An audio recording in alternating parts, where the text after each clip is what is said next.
That was a good salad. Who's going to do the dishes?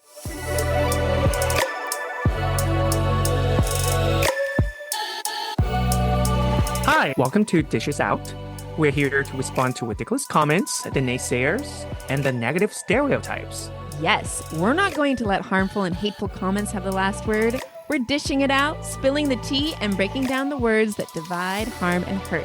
So join us every Friday for a new episode. Dishes out. Hey, sassy, flappy, happy Friday. Welcome back to our Dishes Out. Yes, we didn't have one last week. Both of us were sick, but we're back. We're back dishing it out, clapping, and I don't know, taking some comments and really unpacking them. Hoshin, this week it's not really a negative comment as much as it is a comment that actually spoke a lot of truth. Negative to humanity. Negative to humanity. But I think it's important to highlight because it is exactly why Dishes Out exist, or even why our hope with Canadian Salad is out here trying to speak some truth to these negative ideas and things like that. So, I agree, true. It's important to talk about these kind of things, yes. Andrea, do you want to tell us what comment it is? Yeah, so because we had been getting a butt ton of just negative comments about immigrants, I thought, you know what? I'm just going to lay down a very simple statement. And I'm going to post it on our socials. And so I did. And it's just me sitting, looking at the camera. And the caption below me says, "An immigrant is a person, period." I was like, okay, the wolves are going to come out. But actually, there were a few douchey wolves that came out on Instagram. But this particular comment, there were quite a few on TikTok. You can find us there, Canadian.salad on TikTok. This particular person, damn boring man, said, quote, "People fear immigrants for love of, quote, country. Nationalism fosters a dangerous identity inextricable from violence. I don't foresee a future in which humanity is disillusioned of these ideals," end quote. Which it was very eloquently said. And I think that's what we want to really unpack. Hoshin, do you have any initial thoughts on that? First, I think that's definitely a lot of truth in that. I think a lot of people who fear immigrants is definitely holding these big flags of nationalism because they think somehow immigrants are hurting their nation. And they somehow think immigration cannot coexist with the love of their country, which I think is, of course, is bullshit, because North America specifically, the States and Canada is built on immigrants. So the so-called nation that a lot of people that think exists is because of immigrants.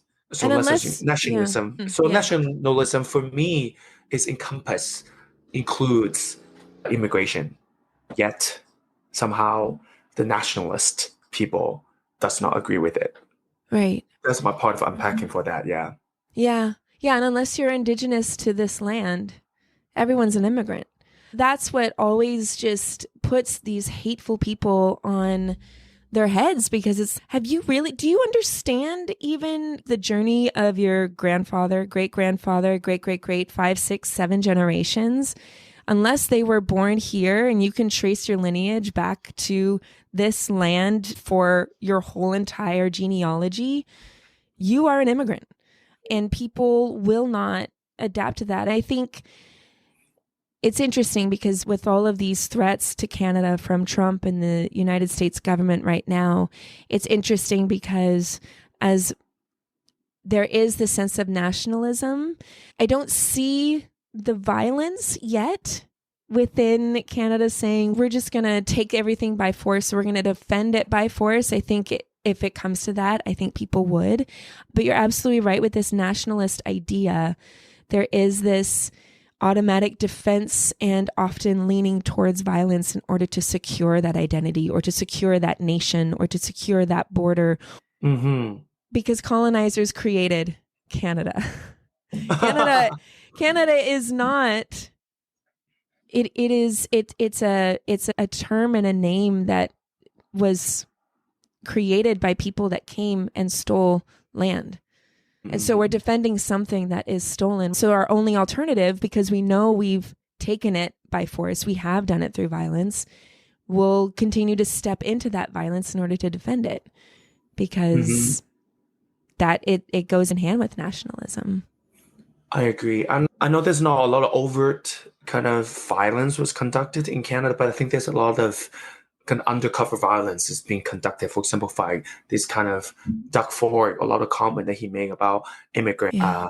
Remember, even there's was a crime happened in Toronto, in Ontario, at least. Doug Ford literally said, hinting that the suspect was an immigrant, even though at the end of the day, that suspect was another white boy man who lived, born and raised here.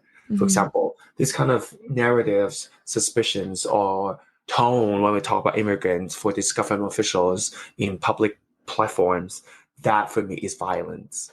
Yes. And even oppressing and committing violence towards Indigenous people to uphold this nationalistic idea. No, we're Canada. We're going to build this pipeline. No, we're Canada. This is the police system that we've created. It's the final checks and balances. And yes, you are Indigenous of this land, but we're going to dictate and determine how you live and how this system needs to operate. And you need to conform to that. So it is overt. It's covert. It's violence by force. It's violence in our laws. It's violence in our police. And would you say you can imagine a world where this nationalism idea, to what our commenter stated, how they said, I don't imagine a world or a future in where this idea of nationalism ever goes away. What do you think? No, unfortunately, I'll agree with this person. I don't think nationalism is ever going to go away. As long as the idea of nation exists, I think nationalism is always going to be within us. Because I think part of it is also this kind of othering with love. Remember this theory that you love the theory that social identity theory? Yes, exactly. Okay. That about others. You always create groups, the in-group and the out-group. Yes. I think that is very human of us. Yeah, it is. Human is to be having this idea of an in-group and out-group. And nationalism is just a manifestation of the in-group and out-group. Another reason for us to define that you are not from my country, so you're the out-group. I am American, I am Canadian, so I'm the in-group. Right. So I think that nationalism just feeds into that humanity that we have. For some people, I think it's also like an identity piece, or I am Canadian. So that's all I'm going to hold on to. So anything that I think that's not fit of being what a Canadian means, I'm going to repel. I'm going to say something about it. And that, again, is nationalism, the core. Yeah, it is. I think we did an episode on nationalism versus patriotism, and it's a very complicated thing, because I would say even we've read articles and we've read even the current minister of Manitoba, that we as Canadians, this is who we are. We care for people, when he's talking about inviting Palestinian refugees to come live in Manitoba. Like, Canada is creating another seat at the table for other people. There is very much still, I think maybe, in my opinion, can we create a healthy nationalism where we don't default to violence, but we say that as Canadians, maybe we are more generous, we are more hospitable. Could we find that nationalism is something actually positive because of what it does for humanity as opposed to what it won't do? I don't know. I guess maybe that's overly optimistic. Yes, maybe. Maybe we can, maybe that can be a thing. Maybe. I want to work towards that. I think and this is maybe my privilege, most likely my privilege, I would love to work hard towards that for people who have never had the opportunity to live differently, or who've only known what oppression is. If I can work as hard as I can to make that happen, why not? I don't know. Yes. We at some have to work against humanity. I know that I think we had this conversation before, that you believe we're all born good, and I believe that we're all born bad. I think to achieve that, we have to work against a lot of our nature instincts, a lot of education, a lot of training has to be, a lot of awakening have to be happening to a person, or to humanity in general, for us to realize that we are more loving than we are violent. Yeah. I hear you. I think it's just that conversation, I guess, that continues. And to end this episode with looking at kind of a 7-generation mindset that whatever we do today will impact the next 7 generations. So if what we do today is positive and is defending people, who knows how that ripple or just that effect generationally could happen. I mean, if we can default to that, maybe there is a world where nationalism isn't violent, but we capitalize more on peopleism. I think I just invented a word, peopleism. Yeah. Humanitarianism. Amazing. So anyway, that's our dishes so out. Everyone. Yes. Thank you for listening to us dishing it out. We're dishing.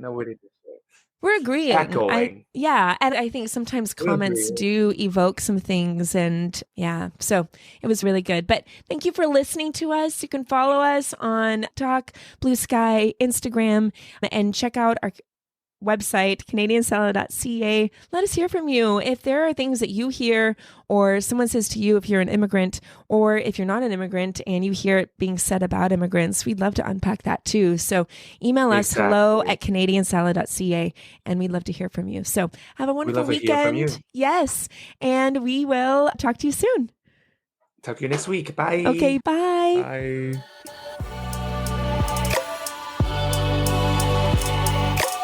Canadian Salad is written and produced in British Columbia, Canada by Hoshin Ho and Andrea McCoy. Theme music is by Naver Avityan from Pixabay.